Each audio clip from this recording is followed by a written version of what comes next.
di kampus kita ada RPS-nya di sana, studi itu absensinya, videonya. Nah, tetapi sesuai dengan riset kami penelitian itu, langkah-langkahnya sesuai yang kami 4 tadi, yang kami lihat tadi. Kami akan share lagi. Untuk sebenarnya kita juga ada menggunakan Moodle ya Bu Epi, tetapi karena saya sudah pakai setahun, ternyata saya terlambat membayar kemarin. Ini sudah ada juga di ini saya, terpaksa harus ini lagi karena saya pakai Moodle sebenarnya kemarin. Ini juga bisa Ibu lihat di ininya saya. Sebenarnya ini punya saya nih, mungkin saya akan share lagi.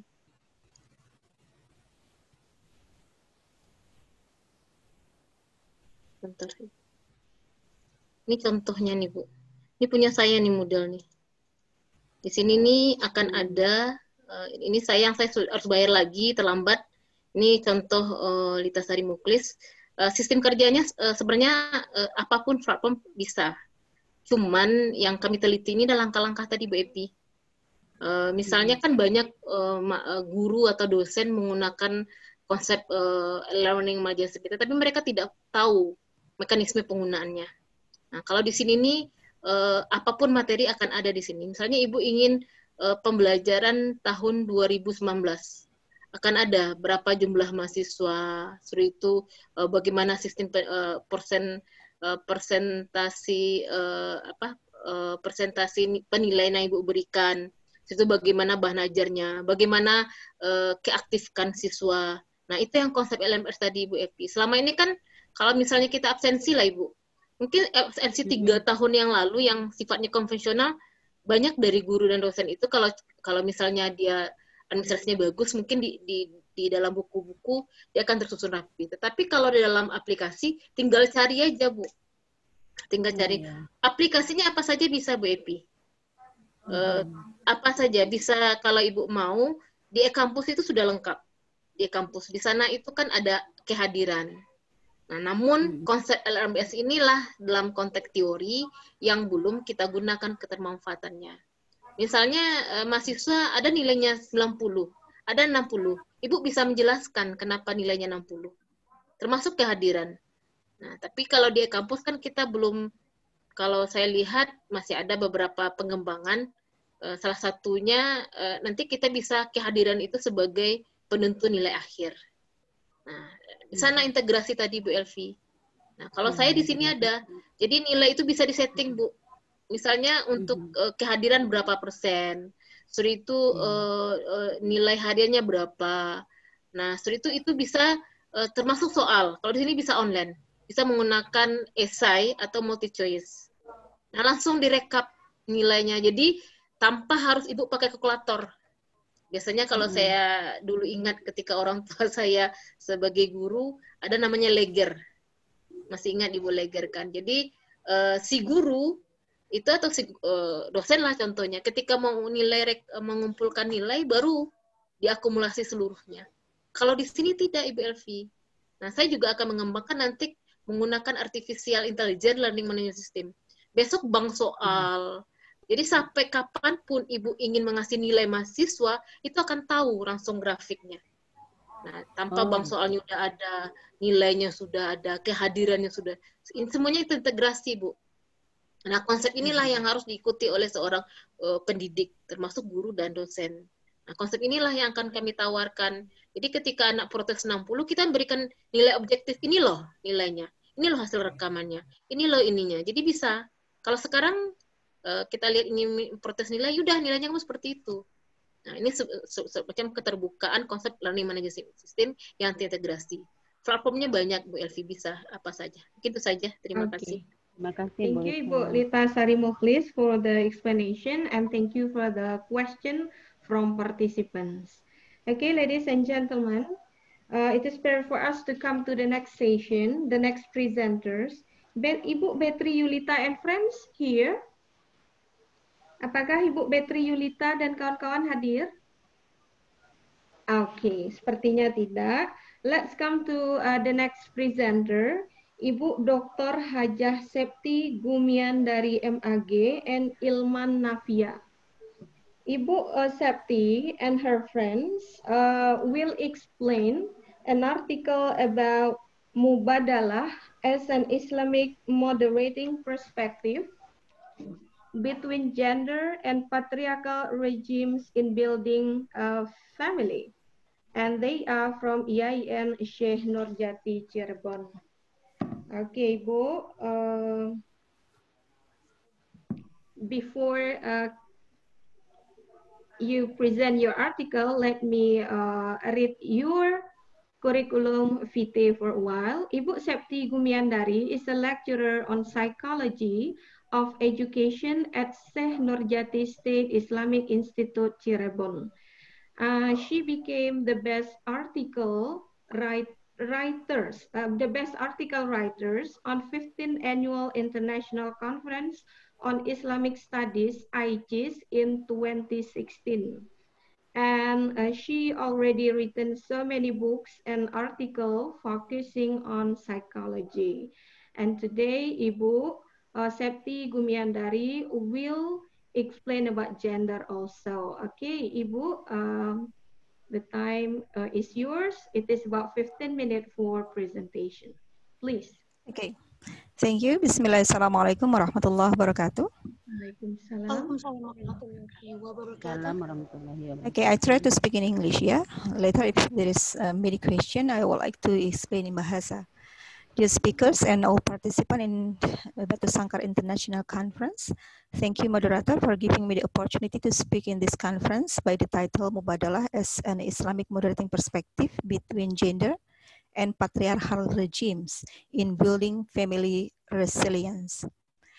We cannot deny that the COVID-19 pandemic has a multidimensional impact. It doesn't only present a health crisis, but also threaten family resilience. Since the COVID-19 pandemic, every family has been faced with different and unpredictable situations. Mobility policies, social distance, and the appeal to work from home, learn from home become a psychological problem policies for the family. A psychological pressure as well as an increase in the burden of the household domestic work due to the concentrated activities at home can give rise to family conflict that lead to domestic violence and divorce. WHO, or the World Health Organization's report in 2020, COVID-19 and violence against women, what the health sector and system can do, stated that violence against women and children tend to increase every day. The increase in domestic violence during this pandemic also hit Indonesia. Komnas Perempuan noted that during this pandemic, there are about 319 reports of violence against women, with the number of victims reaching 321 people, of which 62.93% were victims of domestic violence. Departing from this condition, for me, strengthening family resilience must also be a global concern. It is because the family, as the smallest social entity, is the basic capital for the sustainability of national development. And this study aims to a little bit over a concept of Mubadalah as perspective and methodology in building family resilience. How the Mubadalah can become a moderated perspective between gender and patriarchal regimes will also be elaborated in this research. And this study hopefully can be a solution for Muslim family resilience in responding to global pandemic. Using a library research, I found several result findings. The first of all is Mubadalah as a perspective of reciprocity, kesalingan, between men and women in household. Before talking about this issue, it is better for me to explain about the meaning of Mubadalah. Mubadalah comes from the three original Arabic letters, Badala, Yubadilu, Mubadalah. The word Mubadalah is the form of reciprocity, mufa'alah, kesalingan, and cooperation between two parties, musyarakah, which means to replace, change, or exchange each other. Meanwhile, in terms of terminology, Mubadalah can be defined as the Islamic principle regarding reciprocity between humans in carrying out their roles in personal, marital, familial, and social life both in domestic and public sphere, based on the equality between male and female, justice and benefit for both of them, so that one doesn't do hegemony over the other and becomes a victim or injustice from the other, but a relationship that support, cooperate, and help one each other. As a concept, Mubadalah was actually published by Fakihuddin Abdul Qadir in 2019. He is a male feminist with a strong Islamic education background.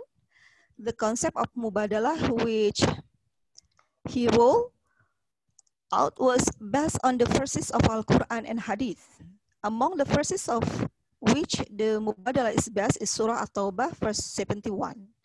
Wal mu'minuna wal mu'minat ba'duhum awliya'u ba'd ya'muruna bil ma'ruf wa yanhauna 'anil munkar wa yuqimuna as-salata wa yu'tuna az-zakata wa yuti'una Allah wa rasulahu ulaika sayarhamuhumullah innallaha 'azizun hakim. Wal mu'minuna wal mu'minat ba'duhum awliya'u ba'd. And those who believe, men and women, some of them are become helpers for some others. This is actually show about Mubadalah's perspective. And among the many hadith texts used as the basis of Mubadalah is an Anas and in Nabi sallallahu alaihi wasallam ila akhirih, la yu'minu ahadukum hatta yuhibba li nasi ma yuhibbu li nafsi. Don't believe someone among you that she or he lives for his and her brother or sister what is love for him or her. Narrated by Sahih Bukhari. And in order to strengthen the two sources of Islam mentioned before, Mubadalah actually also has philosophical basis that refer to the essential teaching of Islam, namely the concept of Tawheed. The concept of Tawheed narrated in the sentence La ilaha illallah. According to Musdah Mulia, Tawheed is actually a Muslim proclamation of two things. The first, recognition that Allah is one and the only God worthy of the worship. And the second, a statement on equality between humans in front of God. By the other sentence, I can explain that there is no intermediary between humans and their God. And humans should not be a God over another people, including husband. Husband is not God for his wife. In this context of relationship between husband and wife, the concept of Tawheed show the vertical relationship between husband, wife, and God vertically, while the relationship between husband and wife itself is horizontal relationship. What we call it, both are equal. Okay, the second findings is Mubadalah can be a method of reading text and context around family issues. There is no doubt that one of the factors triggering the emergence of violence against women is the biased understanding from society to the sacred text, Al-Quran and Hadith. Biased understanding to the Al-Quran and Hadith. The sacred text, which actually requires the establishment of justice social life system and doesn't tolerate any form of humiliations of human dignity, is then twisted by the understanding of its reader who have patriarchal perspective to create injustice practices, marginalize, discriminate against one sex, and reduce human dignity. This is where Mubadalah can be used as a method of reading text. Jadi sebetulnya Mubadalah ini bisa digunakan sebagai metode untuk membaca teks ataupun konteks yang terkait dengan isu-isu keluarga. Teks Al-Quran sendiri sebetulnya pro terhadap kemanusiaan, tapi kemudian ketika pemahaman umatnya punya pemahaman yang bias dan memang terkondisi oleh budaya patriarkal, maka kemudian pemaknaan dan pemahaman dia tentang teks itulah yang kemudian menjadi bias. Ya. In the Mubadalah teknik, jadi Mubadalah punya teknik bagaimana kemudian membuat hal-hal yang dianggap bias itu menjadi sesuatu yang bisa mengakomodasi keduanya dan mentoleransi keadilan antara laki-laki dan perempuan. This is one of the strategies. The text of the Quran and Hadith must place men and women as equal subject. If there is an equal text in placing the two, an interpreter should not be fixed on the subject and the object contained in the lexical structure of the Arabic language, but focus on the message of the text they want to convey. After that, the interpreter need to link this message with reciprocal principle in various other verses and hadith and apply the message reciprocally. Jadi kalau kita mendapati satu teks, ternyata kemudian teks itu tend to bias relationship between male and female dalam Al-Quran, maka kemudian menurut kajian fakih ini, kita tidak hanya fokus pada khitabnya, tapi kita harus melihat dari message-nya, kontennya. Apakah kontennya itu juga bisa disasarkan terhadap jenis kelamin yang lain? Apakah kemaslahatan juga bisa dinikmati oleh kedua jenis kelamin? Kalau itu bersifat umum, maka kemudian itu bisa jadi khitabnya untuk laki-laki bisa disasarkan terhadap perempuan. Begitu pula sebaliknya. Okay, this is one of the example. Salah satu contohnya adalah the first surah Al-Baqarah, the first 3. Ya. Nisa'ukum harthul lakum fa'tu harthakum anna syi'tum. Your wife are a sack field for you, so you can hang out with them according to which pleases you. If we know that the principle of mutual benefit demands sexual activity and enjoyment as the right of both partners, husband and wife, it is necessary to interpret the reciprocal of the verses. And the meaning of the text is actually not only targeting for women, but also target men as its object. Jadi kalau kemudian kita tahu bahwa aktivitas seks itu, kenikmatan seksual itu bukan hanya harus dinikmati oleh laki-laki, tapi juga perempuan punya hak untuk menikmatinya, maka ini pasti harusnya disasarkan untuk keduanya. Karenanya kemudian ketika khitabnya itu nisa'ukum kembali ke khitab laki-laki, maka kemudian sebetulnya bisa dilakukan penafsiran mubadalah di sini. Jadi, the interpretation of the first interpretation of mubadalah can be expressed like this. Your husband, wives, are a field of the sack for you. Wahai perempuan, istri-istri, suami kamu itu juga ladang bagi kamu. Or maybe with the another translations in Indonesian that is more neutral. Kalau kita mau pakai bahasa yang lebih netral, tidak fokus kepada seksnya atau jenis kelaminnya, maka kita bisa menggunakan your marriage partner. Jadi partner nikah kamu adalah ladang seks bagi kalian semua. Jadi keduanya harus menjadi subjek yang aktif dalam berhubungan seksual. This is according to Faqih. Instead of that, the mudalah also can be a method to read the context of life. There is no doubt that the reality of life can never be separated from the existence of man and woman. Mubadalah affirms that man and woman are full subject of life. Both must manifest benefit, maslahah, and get that kind of benefit. An interesting fact that can be learned from the current pandemic condition is that the policy to stay at home, whether we realize it or not, has been able to change the social stigma that jobs at home are easy and only side job.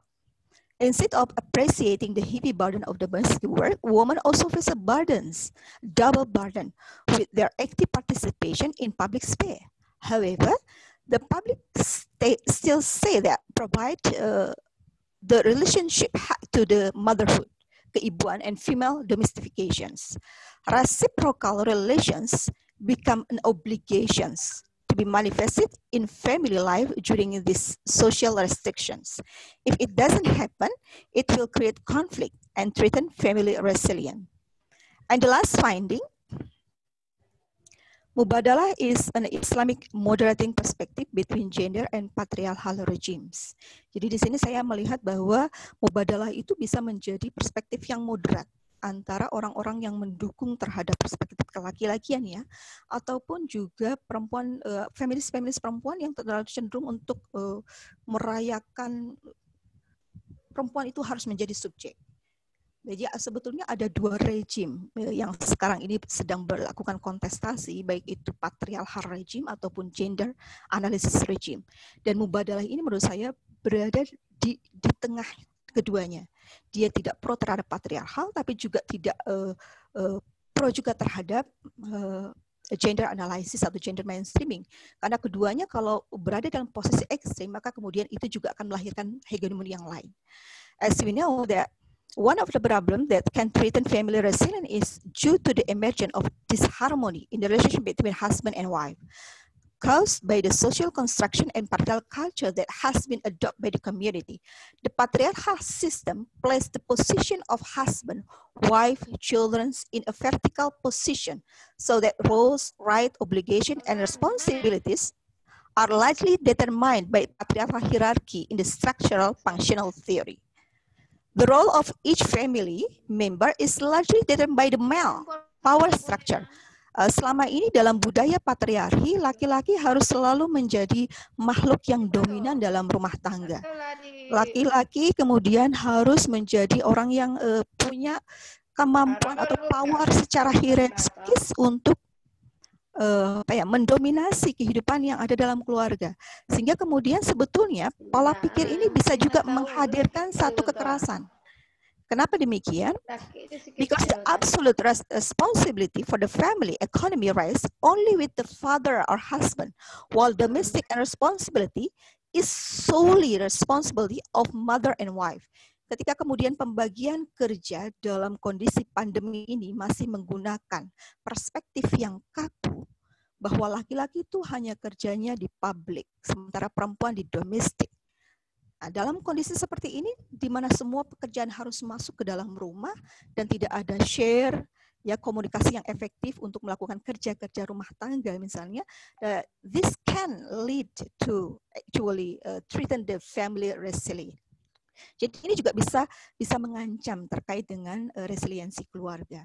Ya, kenapa? Karena kalau seandainya orientasinya adalah laki-laki itu harus bekerja di luar rumah, suatu saat ada PHK misalnya kemudian dan dia tidak bisa untuk kembali aktif,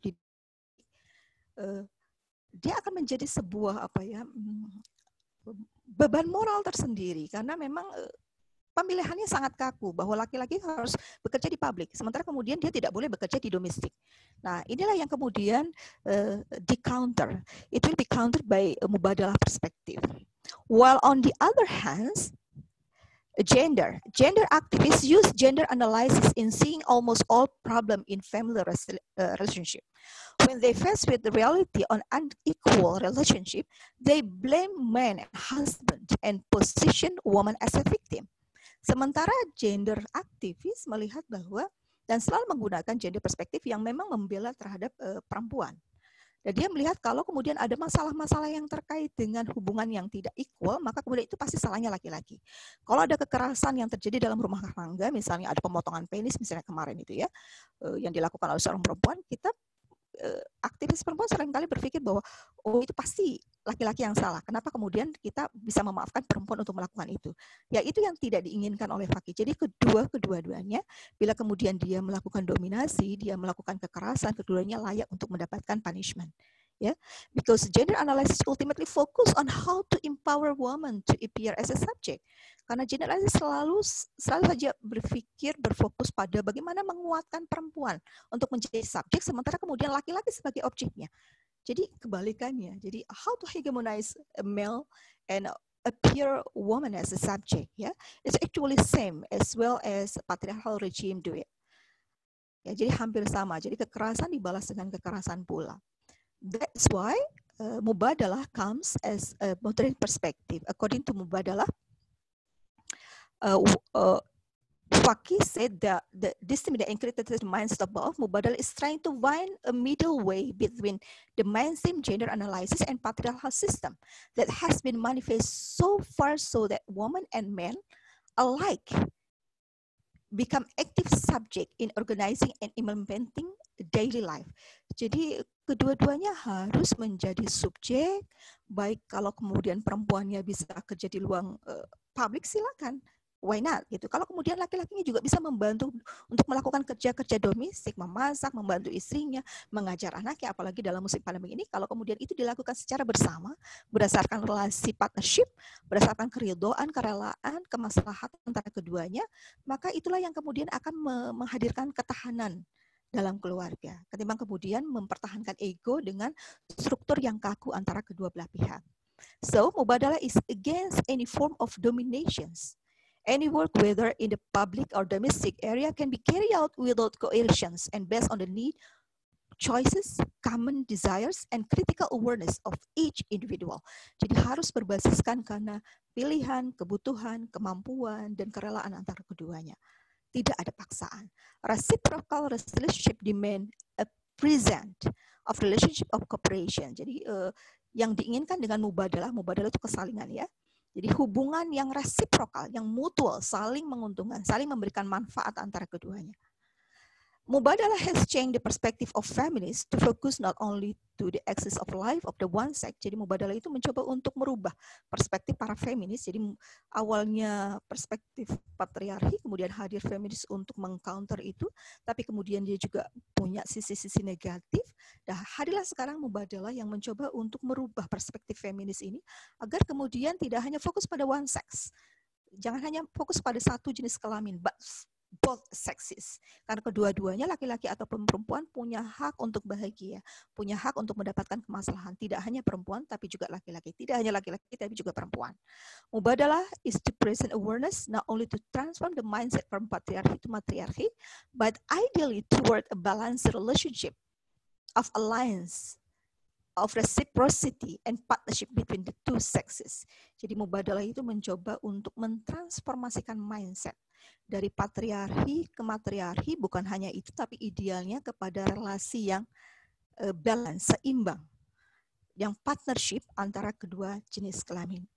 Okay, I think this is all I can present. Hopefully there will be a full discussion later to complement this research. Thank you very much. Assalamualaikum warahmatullahi wabarakatuh. Waalaikumsalam warahmatullahi wabarakatuh. Thank you very much, Ibu Septi Gumiandari from EIN Sheikh Nurjati Cirebon. She focused on mubadalah and also gender perspective, patriarchal regime, and family resilience. It's a very interesting topic to be discussed. Participant, any question, please raise your hand.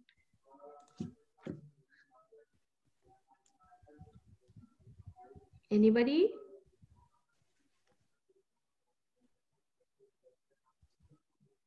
Silakan jika ada yang mau menanyakan yang berkaitan dengan mubadalah, apa sih tadi yang dijelaskan oleh Ibu Septi tentang mubadalah as Islamic moderating perspective between gender and patriarchal regime in building family resilience. Sepertinya ini sangat menarik. Silakan Bapak Ibu. Any question?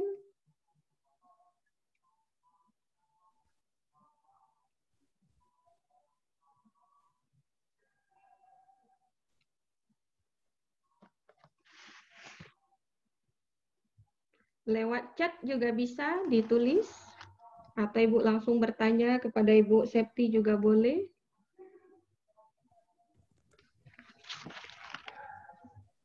Bahwa mubadalah ini tadi seperti yang diungkapkan oleh Ibu Septi itu tidak merubah fungsi gitu dari men kemudian ke women, tetapi bagaimana both sex ini bisa menjadi partner gitu, memiliki fungsi atau tanggung jawab yang seimbang atau sharing istilahnya.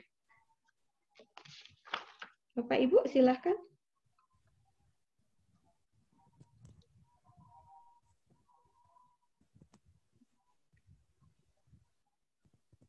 Bagaimana Ibu Septi, atau mungkin Ibu Septi ada mau memberikan penjelasan lanjutan, silahkan.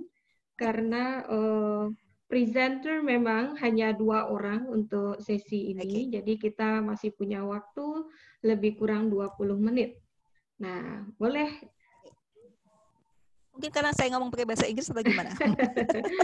Saya ngomong bahasa Indonesia aja silakan, lah ya. Bu, silakan. Oke, boleh kita lanjutkan. Oke, sambil nunggu yang nanya ya. Iya. Teman-teman seringkali salah paham dalam melihat atau memaknai seks dan gender ya. Seks sangkainnya adalah gender. Jadi dia tuh kerjanya memang di ini karena memang seksnya begini kan gitu. Padahal kemudian antara seks dan gender itu berbeda. Jadi kalau seks itu biologically given, dia adalah secara biologis sesuatu yang diberikan oleh Allah kepada kita. Laki-laki itu secara fisik memang berbeda dengan perempuan. Kalau laki-laki punya jakun, punya penis, perempuan misalnya punya payudara, punya rahim kan gitu. Nah, kemudian karena itu sudah diberikan oleh Allah, maka kemudian dia tidak bisa dipertukarkan. Meskipun misalnya orang berusaha untuk merubah fisiknya, misalnya kayak Dorce ingin menjadi seorang perempuan dari laki-laki, tapi tetap saja ada yang kurang. Akan susah untuk hamil misalnya atau memberikan kepuasan terhadap laki-laki kan gitu. Karena memang itu sudah given dari Tuhan. Ya. Nah, ini yang kemudian membedakan antara jenis kelamin. Seks itu jenis kelamin antara laki-laki dan perempuan. Berbeda halnya dengan gender. Kalau gender itu saya katakan socially constructed, ya. Sesuatu yang memang dikonstruksi oleh masyarakat. Dia tidak diciptakan oleh Allah, tapi diciptakan oleh masyarakat. Karena tidak diciptakan oleh Allah, tapi diciptakan oleh masyarakat, mau tidak mau, dia bisa dipertukarkan. Dia bisa berubah. Misalnya, kalau kemudian budaya patriarki mengatakan laki-laki itu harus bekerja di luar rumah, perempuan itu harus di dalam rumah. Banyak sekali realitas di dalam budaya Indonesia, misalnya di Pleret ya, Cirebon Pleret itu dari dahulu kala perempuan itu adalah orang-orang yang bekerja di luar rumah sebagai pedagang dibanding laki-lakinya atau suaminya. Nah, ini kan tidak kaku gitu loh maksudnya gitu. Itu bisa dipertukarkan antara satu dengan yang lain. Sehingga kemudian why not kalau perempuan kemudian terlibat dalam ranah publik. Ya gitu. Nah, maka kemudian hal-hal yang bersifat seks ini seringkali kemudian dimaknai dengan gender dalam realitas kehidupan. Kenapa hal itu terjadi? Karena ternyata saya melihat itu ternyata terjadi karena ilmu pengetahuan. Salah satunya psikologi. Tadi Mbak mengatakan bahwa memang saya concern terhadap psikologi. Saya mencoba untuk mencari tahu sebetulnya bias gender itu berangkat dari mana ya? Karena masyarakat dari dulu kok seperti ini, tapi kemudian dalam realitas buku-buku, dalam konstruksi pemikiran, pengetahuan, kok masih terdapat pola pikir yang bias gitu.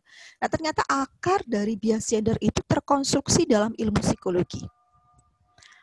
Salah satu psikolog kenamaan yang fokus untuk membahas terkait dengan struktur fisik manusia, laki-laki dan perempuan adalah Sigmund Freud.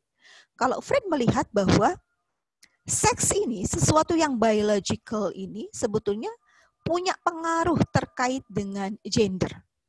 Jadi seks perempuan, biologically perempuan, fisik perempuan akan mempunyai pengaruh terhadap peran-peran sosialnya.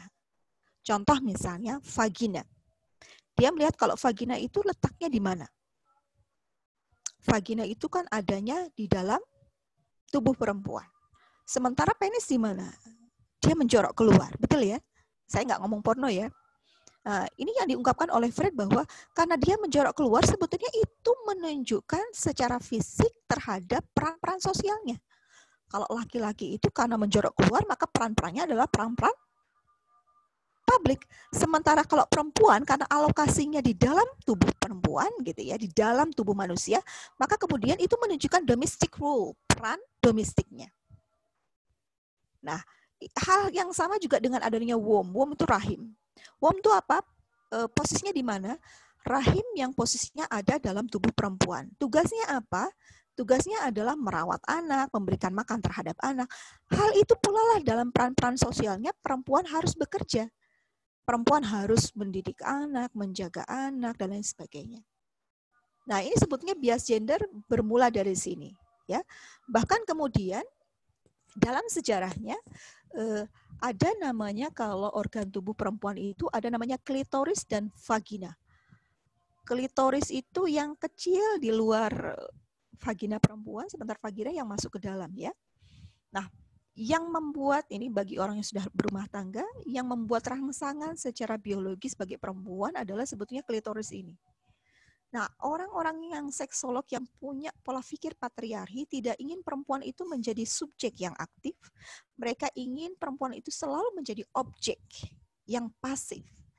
Karenanya kemudian dalam sejarahnya ada sunat perempuan. Nah, itu kemudian juga masuk dalam tradisi Islam, tapi kemudian di-counter ternyata kemudian karena ternyata tidak menghadirkan kemaslahatan. Karena dengan memotong klitoris perempuan, maka sebetulnya ingin mengkebiri perempuan agar kemudian dia tidak bisa menikmati seks dan memang harus menjadi objek seks yang kemudian itu bisa memuaskan suaminya saja, tidak memuaskan perempuan. Nah, kalau kemudian klitoris perempuan ini dipotong, perempuan akan menjadi passive sexuality, menjadi seksualitas yang pasif. Itulah kemudian perempuan harus punya feminine values, punya nilai-nilai feminin dalam dirinya.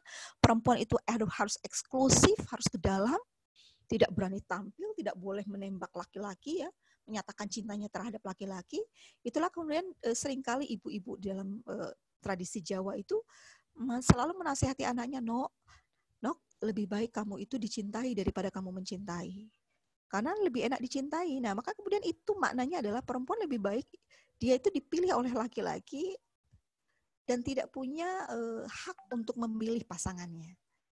Nah, ini salah satu contohnya saja. Nah, namun kemudian dalam ilmu psikologi selalu ada proses transformasi.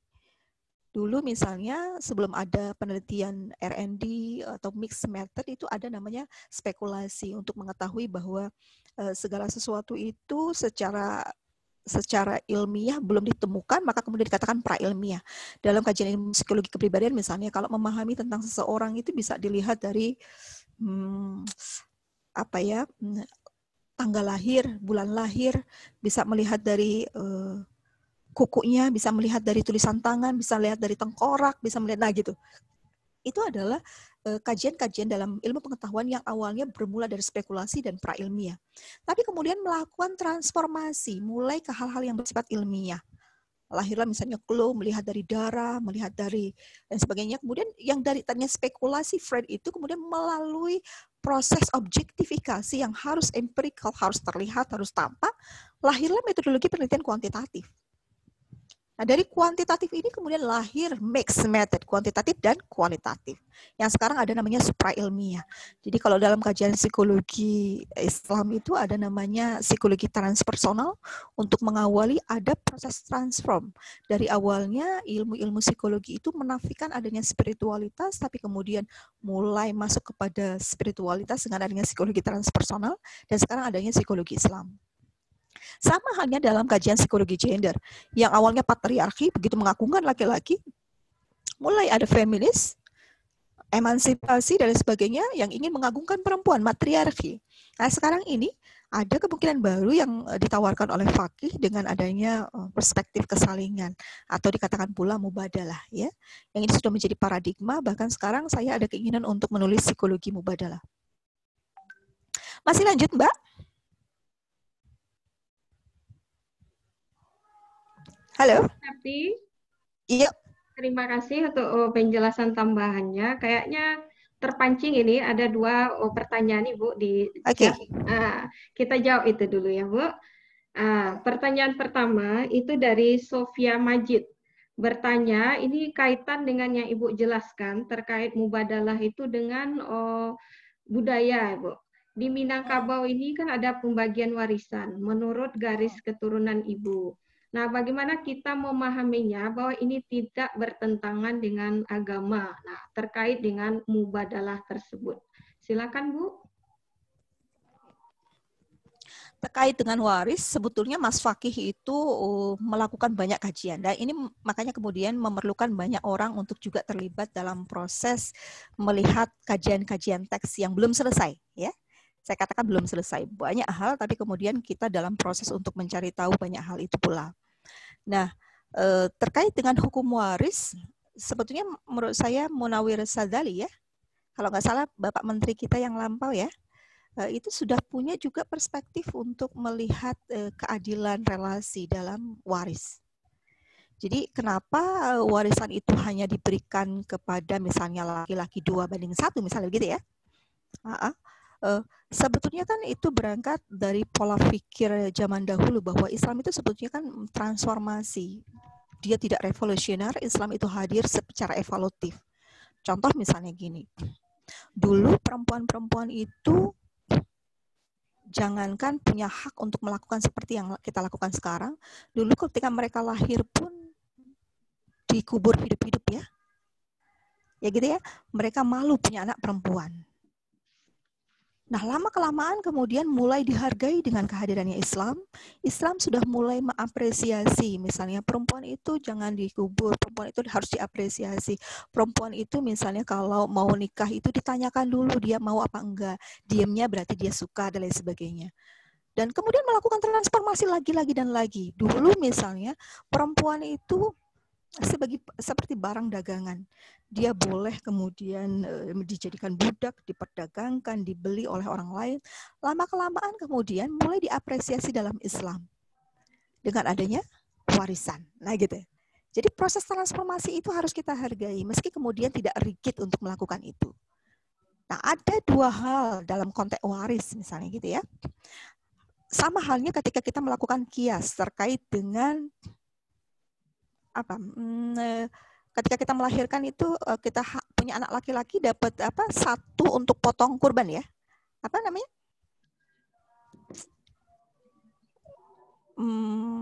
yang kambing itu ya, untuk anak laki-laki itu dua ekor kambing, kemudian untuk perempuan satu.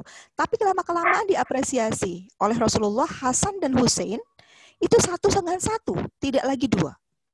Apa maknanya? Bahwa hukum Islam itu sebetulnya sesuatu yang fleksibel. Ya, tidak rigid, tidak kaku. Ketika kemudian perempuan punya kemampuan untuk mengelola keuangan gitu ya, untuk mengelola keuangan, kenapa kemudian dia tidak mempunyai hak yang sama dengan laki-laki? Karenanya kemudian Munawwir Sadzali juga melihat bahwa bukan hanya dua anak perempuan dan satu laki-laki misalnya, warisan juga bisa dibagikan 1:1. Bahkan kemudian untuk beberapa orang zaman dahulu bisa dilakukan melalui hibah. Hibah yang diberikan orang tua sebelum kemudian dia wafat. Sehingga kemudian warisan tetap saja sama secara kuantitatif antara laki-laki dengan perempuan. Nah ini ada satu tulisan fakih yang menarik juga dari hasil penelitian terkait dengan janda Sa'ad bin Ar-Rabi. Dia mengadu kepada Rasulullah saat telah wafat ya Rasulullah, dengan meninggalkan 2 anak perempuan. Tapi seluruh harta saat itu diambil oleh saudara laki-lakinya, sehingga tidak tersisa sedikit pun, sementara 2 anak perempuan saat membutuhkan biaya untuk keperluan pernikahan mereka. Nah Rasul kemudian memanggil saudara laki-laki Sa'ad dan berkata, berikan 2/3 harta Sa'ad kepada anak perempuannya, 1/8 untuk istrinya dan sisanya buat kamu. Artinya apa? Tidak kaku seperti apa yang tersurat di dalam ayat suci Al-Quran. Karena Nabi kemudian melalui sunnahnya memberikan tauladan yang lain. Hal yang lain misalnya terkait dengan poligami. Ya kan orang menggadang-gadangkan bahwa poligami itu adalah sunnah Rasul. Coba Bapak Ibu lihat bagaimana prosesnya. Dulu itu perempuan diperdagangkan. Dulu itu sebelum zaman Nabi itu orang bisa nikah Rasul. Nabi-nabi bisa nikah banyak raja-raja itu lebih dari 10 bahkan ratusan ya untuk menjadikan perempuan sebagai budak. Tapi ketika Islam hadir mulai dibatasi. Fankihu ma tobalakum mathna wa thulatha wa ruba. Jadi orang memaknainya 4. Bahkan kalau orang-orang yang pintar bahasa Arab itu wa artinya dandan. Jadi 2 tambah 3 tambah 4. Berapa tuh? Jadi 9 ya. Tapi kemudian saat ini coba untuk dipahami bahwa memahami ayat suci Al-Quran itu harus holistik. Jadi ayat Al-Quran yang mengatakan fankihu ma tobalakum minan nisa itu harus dipahami tidak parsial, harus melihat ayat setelahnya. Fa in khiftum alla ta'dilu fawahidah. Kalau kamu takut untuk bisa berlaku adil, maka satulah. Jadi keadilan itu yang membatasi laki-laki untuk menikah banyak. Kalau kemudian ditanyakan lagi adil itu kan punya Rasulullah dan sebagainya. Kenapa kemudian Rasulullah dalam ayat yang lain mengatakan, walan tastati'u an ta'dilu walau harastum. Kamu tidak akan pernah bisa berlaku adil meskipun kamu berupaya untuk melakukannya. Lan ya, bukan la. Jadi kalau dalam bahasa Arab itu berbeda antara kata la dengan lan. Kalau lan itu tidak akan pernah. Kalau la tidak. Jadi sampai dikatakan bahwa tidak akan pernah bisa berlaku adil meskipun kamu melakukannya. Artinya apa? Bahwa ternyata Rasulullah juga pro terhadap monogami. Bahkan dalam salah satu sunnahnya ketika Fatimah mau dipoligami, Rasulullah naik ke atas mimbar, kemudian dia mengatakan, Fatimah bid'atun minni, yuribuni man arabaha wa yu'zini man adzaha. Ini ada ya dalam hadisnya ya. Fatimah itulah bagian dari diriku. Siapapun yang menyakitinya pasti akan menyakitiku. Maknanya apa Bapak Ibu sekalian? Bahwa kita jangan hanya melihat dari satu perspektif, tapi juga melihat dari sunnah yang lain. Kenapa kalau Rasulullah itu menginginkan adanya poligami, tapi dia mengatakan itu dalam forum? Nah, pertanyaan yang lain, kalau kemudian perempuan merasa tersakiti dengan proses itu, poligami itu, dan tidak memberikan kemaslahatan bagi keduanya, apakah kita terus akan mengatakan bahwa poligami adalah sesuatu yang sunnah untuk dilakukan? Nah, nanti lihat konteksnya itu. Itu menurut saya Mbak Nina. Wah, menarik sekali. Terima kasih Bu Septi. Pertanyaannya banyak Ibu. Mudah-mudahan Ibu Sofia Majid ini cukup bisa memahami, dan kalau mau lanjut silakan berdiskusi dengan Ibu Septi selanjutnya. Berikutnya pertanyaan dari Ibu Safira. Ibu Safira Mustakila, ini terjadinya pertukaran peran antara ayah dan ibu karena ibu bekerja di luar sementara ayah tidak bekerja, sehingga memasak mengasuh anak itu ayah. Nah, itu kan mengaburkan fungsi kata beliau. Nah, ini gimana dilihat dari aspek psikologisnya itu Ibu? Silakan. Sebetulnya begini ya, kalau saya secara pribadi, saya sama suami sama-sama dosen. Jadi apapun yang saya lakukan di luar, itu sepengetahuan suami dan itu seizin suami. Hal yang sama juga dengan suami saya, ya. Jadi tidak ada sama sekali pemaksaan. Nah, dominasi ini pemaksaan ya. Apapun harus dilakukan seizin, seridho, serela pasangan. Tapi kemudian sebagai seorang yang punya pemahaman akan keislaman harus juga untuk mendalami kajian-kajian Islam. Sebetulnya apa sih yang dimaknai oleh ridho itu kan gitu ya. Nah, kalau menurut saya secara pribadi, kalau kemudian gender mainstreaming memaksakan perempuan untuk keluar, wajib keluar rumah untuk menunjukkan bahwa dia adalah orang yang pantas dan layak untuk melakukan itu, menurut saya ini tidak benar. Gitu. Jadi tidak boleh bagi kita untuk memaksakan siapapun untuk bekerja di luar atau memaksakan laki-laki untuk bekerja di dalam rumah. Tapi apa yang dilakukan oleh perempuan untuk bekerja di luar rumah harus berdasarkan kebutuhan dari keluarga, harus berdasarkan dari keridhaan dari suami, nah gitu. Harus berangkat dari kesadaran dirinya sendiri. Nah ini garis bawahi, kesadaran diri sendiri. Jangan sampai kemudian dia tidak sadar melakukan itu, terpaksa untuk melakukan itu.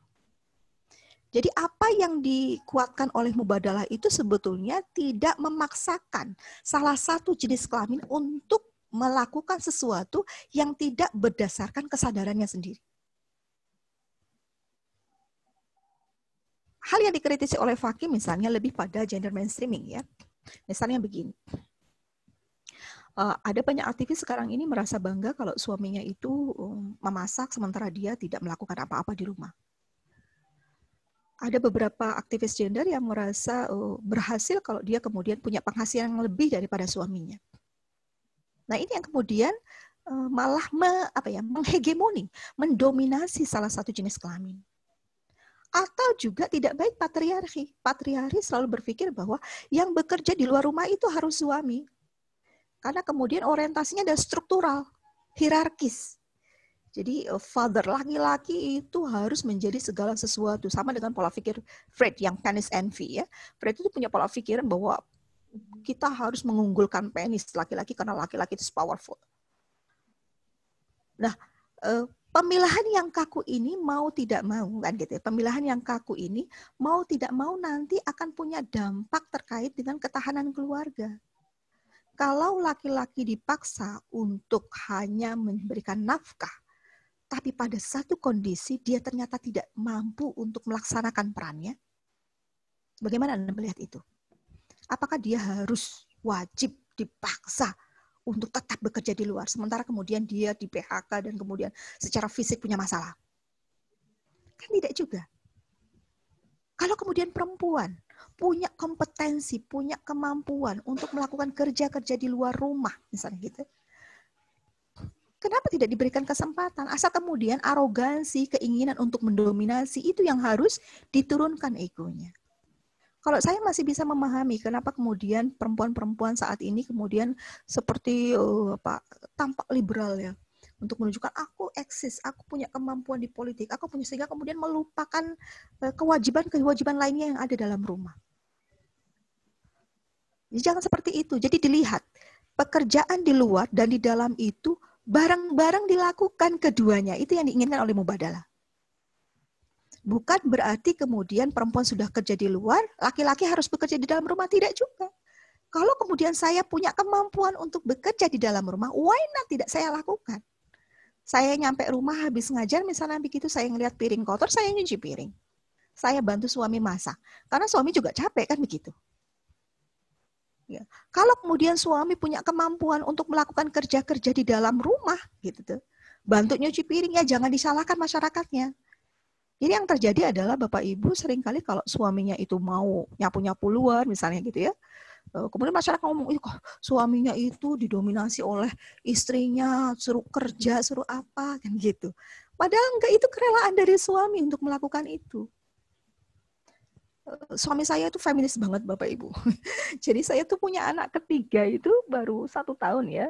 Saat itu memang saya baru dapat gelar doktor, kemudian suami saya melihat saya itu kurang punya kepercayaan diri untuk menjadi dokter, karena satu-satunya dokter dulu YIN Syekh Nurjati Cirebon.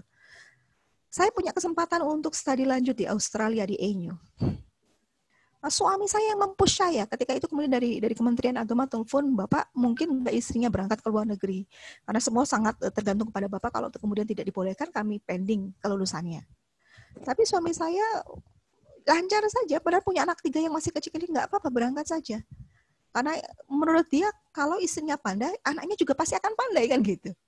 Kalau kemudian perempuan punya pendidikan yang memadai, dia juga akan mengedukasi anaknya dengan pendidikan yang memadai.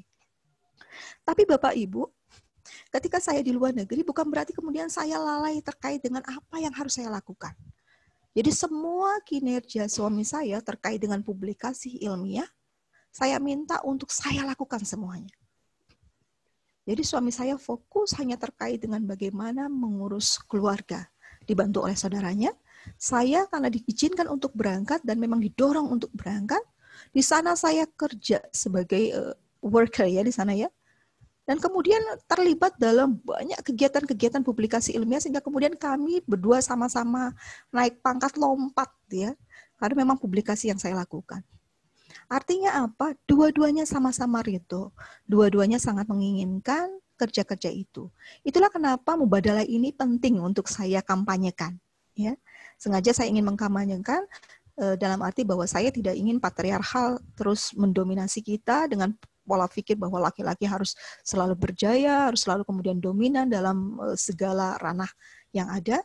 Tapi bukan berarti juga kemudian perempuan melakukan kekerasan yang sama seperti halnya laki-laki. Mendominasi, ingin selalu menjadi subjek, laki-laki kemudian diobjektifikasi. Tidak demikian. Dua-duanya harus menjadi subjek yang aktif. Baik itu dalam kerja-kerja domestik ataupun kerja-kerja publik. Begitu Mbak. Baiklah. Ada pertanyaan lain? Boleh. Terima kasih Ibu, sepertinya sudah sangat jelas ya terkait dengan mubadalah ini. Tapi tadi memang ada lagi pertanyaan dari Ibu Elvi dan juga Ibu Wiwit kalau tidak salah. Itu tapi sepertinya sudah terjawab ya Ibu ya, Bu Wiwit dan Bu Elvi. Bagaimana mubadalah ini berperan sehingga status antara suami istri, laki-laki dan perempuan itu tidak melampaui batas gitu. Dan bagaimana peran mubadalah dalam konsep berkeadilan gender. Sepertinya sudah terjawab ya Ibu-ibu. Ya, sebetulnya kalau menurut saya ya kita Ya, belajar gitu. bareng, ya kita belajar bareng karena semuanya berproses. Kalau kemudian saya mengatakan ini bukan berarti kemudian saya sudah implementasi mubadalah totally, ya tidak gitu. Fakih juga sama, ya penggagas teori ini juga menginginkan bahwa apapun yang kita lakukan dalam dunia ini adalah berproses. Kita berproses untuk menjadi lebih baik. Nah, kalau kemudian kita mau menginternalisasi itu dalam kehidupan kita, yuk bareng-bareng banyak belajar. Banyak memahami teks-teks, kemudian juga kalau kemudian kita lihat ada teks yang pro terhadap salah satu jenis kelamin, terlihat bias pemaknaannya, yuk lakukan tafsir resiprokal. Nah gitu. Jadi diinginkan oleh fakih gitu. Jadi belum secara total, baru tahun 2019 ya, belum secara total proses metodologi mubadalah itu dilakukan untuk semua teks. Baru ke beberapa teks saja. Jadi kalau kita sudah punya radar perspektif mubadalah, maka kita akan melihat semua teks ataupun konteks kehidupan yang menurut kita itu ternyata hanya pro pada satu jenis kelamin, kita harus melihat bahwa keduanya harus memberikan kemaslahatan bagi kedua jenis kelamin. Jangan sampai kemudian misalnya dalam pendidikan di keluarga anak-anak kita selalu mengunggulkan anak laki-laki misalnya gitu. Melihat bahwa kalau misalnya ekonomi kita pas-pasan, kita punya alternatif untuk memberikan pendidikan terhadap anak-anak, ternyata hanya satu anak yang mendapatkan prioritas untuk pendidikan misalnya begitu ya, secara ekonomi. Apakah kita akan memberikan pendidikan itu pada laki-laki atau perempuan? Mayoritas yang punya pola pikir patriarki pasti akan lebih memberikan akses pendidikan itu terhadap anak laki-lakinya. Padahal belum tentu. Harusnya juga dilihat lebih pada kompetensinya. Apakah anak laki-laki itu punya kompetensi untuk bisa melanjutkan pendidikan atau tidak? Nah, itu yang terjadi pada keluarga saya. Jadi, saya melihat keluarga saya, bapak saya 9 bersaudara itu memang agak sangat orientasi patriarkalnya sangat tinggi. 6 laki-laki, 3 perempuan. Jadi, laki-lakinya yang disupport secara finansial untuk kuliah. Sementara perempuannya itu harus jihad untuk kuliah. Saya itu dari S1 itu mau dinikahkan terus ya. Karena memang pikirannya perempuan itu ya akhirnya nikah. Jadi nggak usah kuliah tinggi-tinggi gitu ya. Nah ternyata apa yang diprioritaskan oleh bapak saya secara finansial itu nggak ada yang berhasil. Karena ternyata laki-lakinya lebih suka berdagang, berusaha ketimbang kemudian kuliah. Sehingga di tengah-tengah nggak ada yang sukses gitu. Nah perempuan-perempuannya ini yang kemudian dikungkung, malah memang punya kompetensi untuk tampil gitu. Dari situ kemudian kita cari beasiswa dan lain sebagainya. Itu Bapak Ibu sekalian ya. Terima kasih Bu Septi atas penjelasannya yang sangat menarik gitu ya. Memang intinya bahwa kita harus setara gitu ya. Kesempatan untuk mendapatkan pendidikan itu antara laki-laki dan perempuan sama, tetapi peran dasarnya itu tentunya tidak boleh berubah gitu.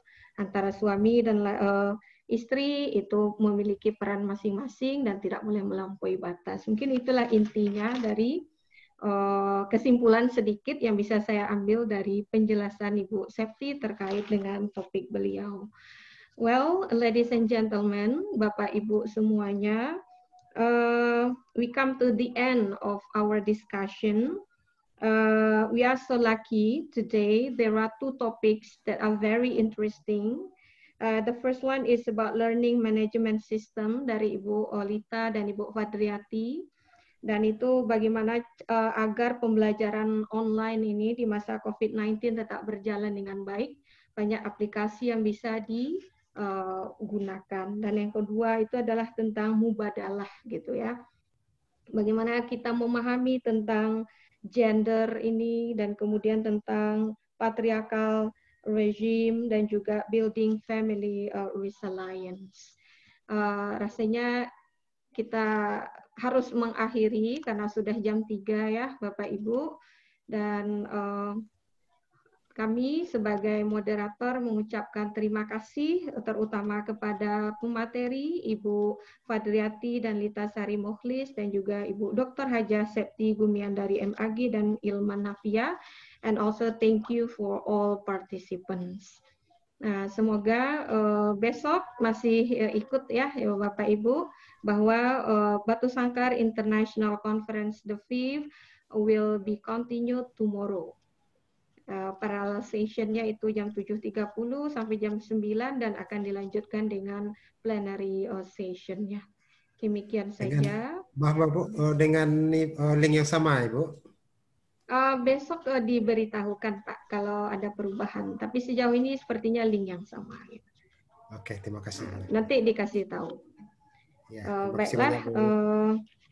demikian yang bisa yang kami sampaikan. Saya selaku moderator mengucapkan maaf kalau ada kesalahan. Thank you very much. Alhamdulillahirabbil alamin. Assalamualaikum warahmatullahi wabarakatuh. Waalaikumsalam. Kalau untuk ada yang bertanya Ibu Septi, nomor HP-nya boleh minta nggak? Ya, 089-627-895414. Oke. Ulang lagi, Bu. Ulang lagi, Bu. 089 Ya. 627 627 89 89 5414. 5414. Nah. Makasih ya, Mbak. Ya, terima kasih.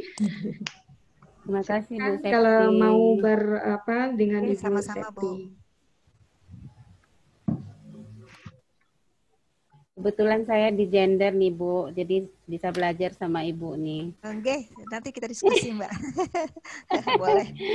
Kita open, Bu, Mbak, dari ya. mana, Iya. Bu? Dari Yai. Dari dari YIN mana, Syekh Bu? Nurjati Cirebon, Mbak. Oh, dari Cirebon ya. Cirebon, ya. Oke.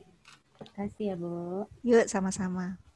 Diberitahukan kepada peserta bahwa besok itu on time jam 7.15 ya, sudah hadir di ruangan parallel session. Karena dimulai 7.30. Itu dari panitia. Terima kasih.